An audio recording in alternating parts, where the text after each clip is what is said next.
Hotel की रसोई में निरीक्षण करने आई महिला सीईओ ने देखा कि हर आलू पर दिल का स्टिकर चिपका हुआ था। यह देखकर वह चौंक गई, क्योंकि बचपन में वह भी ऐसा करती थी ताकि वे औरों से ज्यादा सुंदर लगे और उनके पिता उन्हें जल्दी बेच सके। लेकिन उनकी इस समझदारी से उनकी बड़ी बहन को जलन होने लगी। इसलिए अगले दिन बड़ी बहन ने छोटी बहन को मकई के खेत में ले जाकर उसे मानव तस्करों से बेच दिया और उस पैसे से एक नई फूलदार ड्रेस खरीदी। परंतु जब उसके पिता काम से लौटे और छोटी बेटी के बारे में पूछा तो बड़ी बेटी ने झूठ बोला कि वह बाहर खेल रही है। परंतु पिता को यह बात अजीब लगी, क्योंकि उनकी छोटी बेटी बचपन से ही समझदार और बुद्धिमान थी और वह समय पर घर आ जाती थी। इसलिए पिता अपनी कमजोर टांगों के बावजूद उसे ढूंढने निकल पड़े और रात भर ढूंढने के बावजूद भी बेटी का कोई पता नहीं चला और देखते ही देखते 10 साल बीत गया। इसलिए छोटी बेटी को खोने के गम में पिता ने बड़ी बेटी पर सारा ध्यान देना शुरू कर दिया। बड़ी बेटी को खूनदान के बदले मिलने वाली ब्रेड बहुत पसंद थी, इसलिए पिता रोज खून देकर उसके लिए ब्रेड लाते थे। यहाँ तक कि उसकी शादी के लिए 50 लाख रुपया जुटाने के खातिर घर का सारा सामान तक बेच दिया था। लेकिन जब वह अपनी बड़ी बेटी से मिलने शहर गए तो बड़ी बेटी ने तिरस्कार भरे शब्दों से पिता का दिल तोड़ दिया और उन्हें घर जाने को कहने लगी। पर फिर भी पिता ने अपनी बेटी को घर से लाए हुए आलू और अंडे देने की कोशिश करने लगे, पर उसने ये कहकर उन्हें लेने से मना कर दिया कि शहर में सब कुछ मिल जाता है। और जब वे दोनों टोकरी के लिए खींचातानी कर रहे थे तभी उसकी बेटी का विदेशी बॉयफ्रेंड वहाँ आ गया। बेटी ने घबराकर तुरंत टोकरी छोड़ दी और प्रेमी की ओर बढ़ गई। पिता यह सब देखकर बेहद दुखी हो गए और जमीन पर गिरे आलू और अंडे साफ करने लगे। और इस घटना ने उसे अपनी छोटी बेटी की याद दिला दी जो बचपन में उससे बिछड़ गई थी। पर उन्हें क्या पता था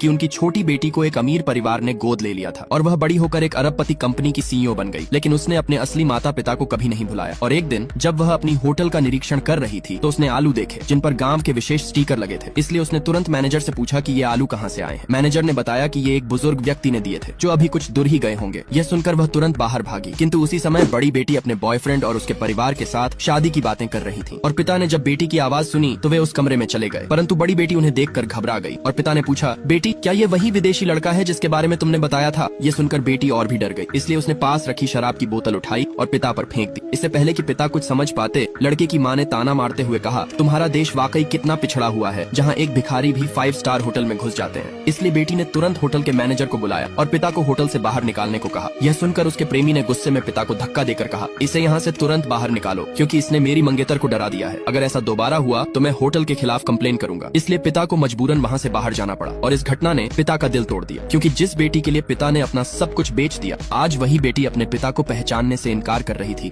वहीं दूसरी तरफ छोटी बेटी जो अपने पिता को ढूंढ ढूंढ कर परेशान हो चुकी थी। लेकिन बाहर निकलते वक्त अचानक उसका पैर मुड़ गया और वह गिरने वाली थी कि अचानक पिता ने उसे बचा लिया। परंतु जब महिला सीईओ ने अपने पिता की गर्दन में ताबीज देखा तो वह चौंक गई और उत्साह से पूछने लगी कि यह ताबीज आपके पास कहां से आया? पिता ने बताया कि यह ताबीज उनकी पत्नी ने एक मंदिर से लाया था और यही ताबीज उनकी दोनों बेटियों के पास भी था। लेकिन छोटी बेटी 20 साल पहले खो गई थी। ये सुनकर महिला सीईओ ने पिता से एक स्टिकर के बारे में भी पूछा। पिता ने स्टिकर की कहानी फिर से बताई, जिसे सुनकर महिला सीईओ भावुक हो गई और अपनी पहचान बताने ही वाली थी कि तभी उनका असिस्टेंट